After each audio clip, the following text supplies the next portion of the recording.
Hi, I'm Martin Sentmanet, and today I'm presenting on rotavirus. So rotavirus may be a name that you have not heard before because its common name is the stomach flu. The reason for this is because a lot of its symptoms, or some of its symptoms, are similar to influenza. So one of these is fever, but the stomach flu and influenza are very different diseases. So if influenza is left untreated, it can be fatal, whereas rotavirus, if left untreated, should take care of itself in about 10 days. It's also known as gastroenteritis because it infects the gastrointestinal tract and causes abdominal pain. One characterization of this virus is that it affects mostly infants and children. This doesn't mean that it affects adults, but its prevalence is among infants and children. There's another virus called norovirus, and if an adult has symptoms similar to this virus, a lot of the time it is norovirus and not rotavirus. So even with adults with similar symptoms, it could be a different disease. Another characterization of this disease is that its prevalence, at least in the United States, is mostly in the winter and the spring. This is not the same in other parts of the world. Some parts of the world, it is equally prevalent in all times of the year. But in the United States, it's a winter disease. So the structure of this virus is first that it is non-enveloped. That means it doesn't have that lipid layer that makes itself look like a human cell. It is presenting as a virus, but an interesting part of its structure is that it has a triple capsid structure. So here is a picture of the virus. On the right we have the inner capsid, and the inner capsid is made up of 12 pentameric dimers. You can't see the pentamers. This little red thing is the sensor of one of the pentamers.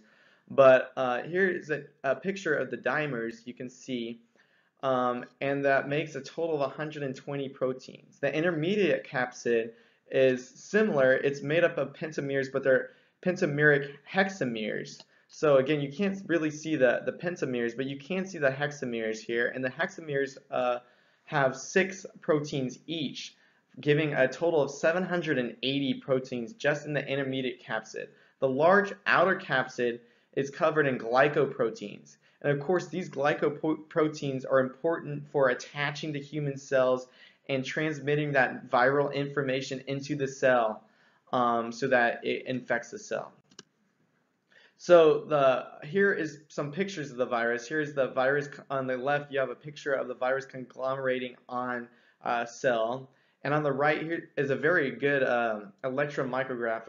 Of course, these are colored, but this is an electron micrograph of those glycoproteins on the outside. They're they stick out, and it makes it really want to attach to cells and infect them.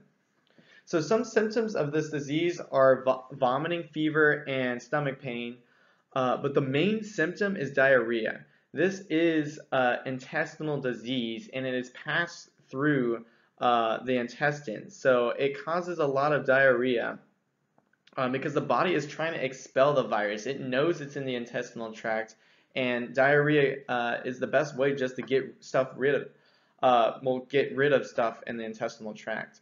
Some secondary symptoms are loss of appetite and dehydration. This, of course, happens from the vomiting and the diarrhea.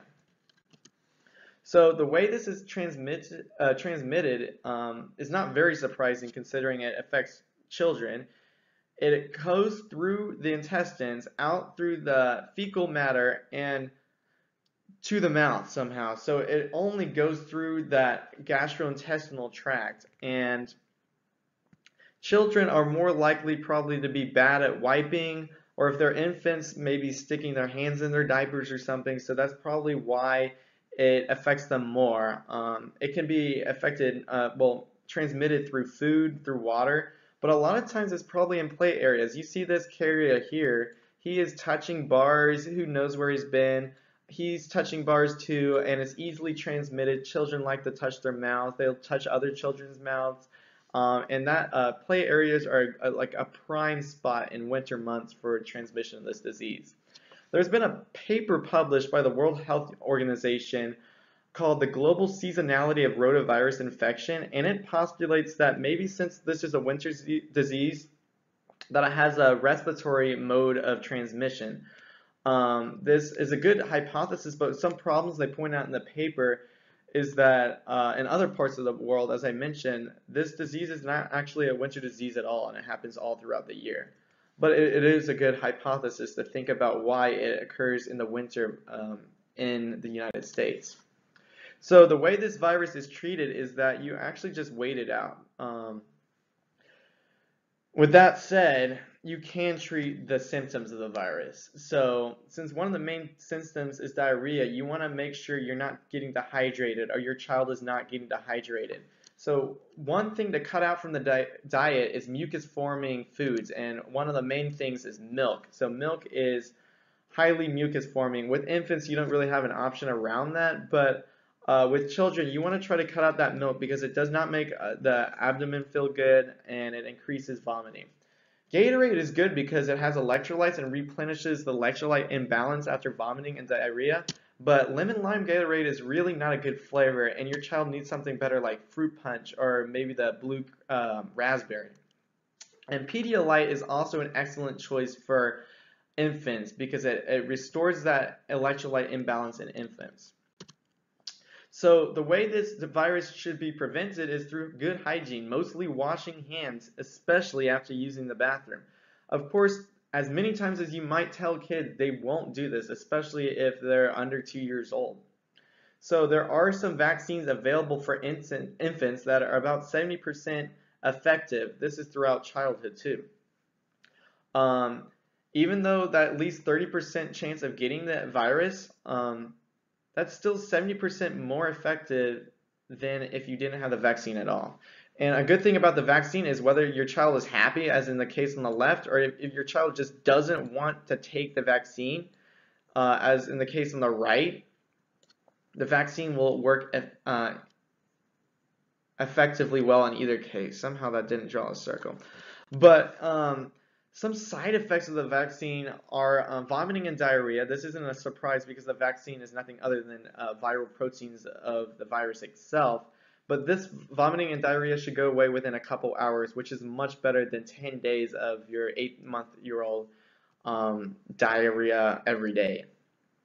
A serious side effect of the vaccine is intussusception. This is intestinal blockage. It's when the intestines invaginate or just fold into one another. You can see this on the right.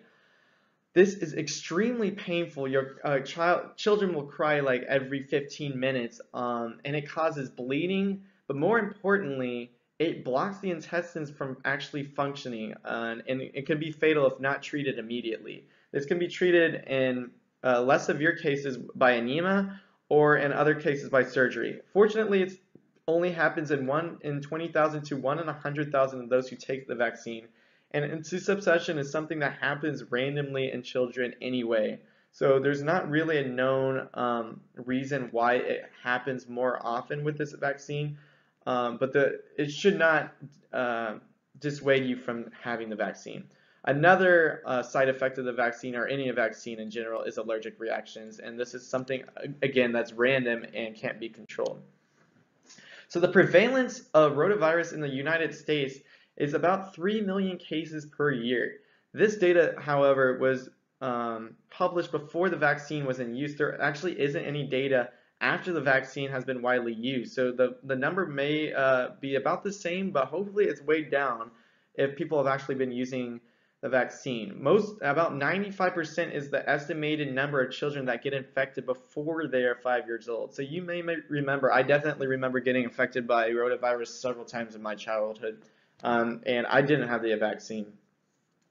Some cost of just this virus is $1 billion.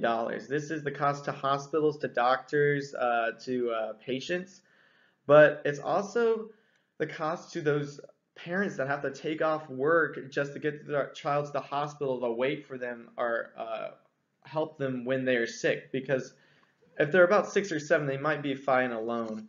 But if they're less than 2 years old, it can be a serious disease if they're not taken care of. So here's some references of the sources I used for my presentation. I want to thank you for watching this presentation, and make sure that you use hand sanitizer and any other methods today and throughout the rest of this winter season to make sure you don't get this virus. Thank you.